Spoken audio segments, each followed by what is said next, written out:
ઘણા લોકોને ટેવ હોય ભૂતકાળમાં જીવતા હોય. 20 વર્ષ પહેલા તો મેં એક નાનકડી રૂમમાં રહેતા હતા, ખાવાના ઠેકાણા નહોતા, તમારા ભાઈ ઘેર ઘેર સાડી વેચવા જતા. હા, આજે હવે બંગલો ગાડી બધું મળ્યું છે. આમ એ દુઃખી થઈને કે પાછા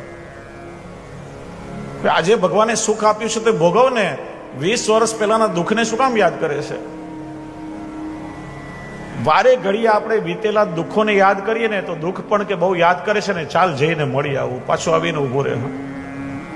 વારે ઘડીએ જેનું ચિંતન કરો તમે, એ સમય આવે.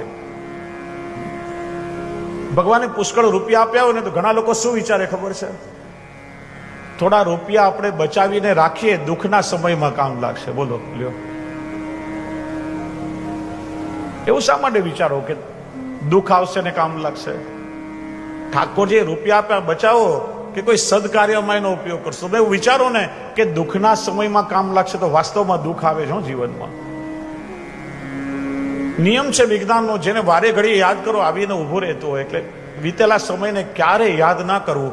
હા, 10 વર્ષ પહેલા મારી સાસુએ એવો મેણો માર્યો ને, સાસુએ ગયા ને મેણો એ ગયું. હવે યાદ કરીને શું ફાયદો? ભવિષ્યના ભયથી ભયભીત ના થાઓ. આવું થશે તો, તેવું થશે તો. જે થશે ભગવાનની ઈચ્છાથી થશે. ભગવાનનો નિર્ણય અફર છે, કોઈની તાકાત નથી બદલી શકે. આપણી ઈચ્છાથી કઈ નહીં થાય. પ્રભુએ જે ધાર્યું છે થશે. વર્તમાનમાં જીવો, વર્તમાન પ્રભુને સમર્પિત કરો, પ્રભુના શરણમાં જશો તો ભાગ્યને બદલવાની તાકાત, એનું સામર્થ્ય પ્રભુમાં છે. Live in present. વર્તમાન ભગવાને આપેલી અમૂલ્ય બક્ષિસ છે. અંગ્રેજીમાં એટલા માટે પ્રેઝન્ટ કહેવાય છે. વર્તમાન પ્રભુને સમર્પિત કરો.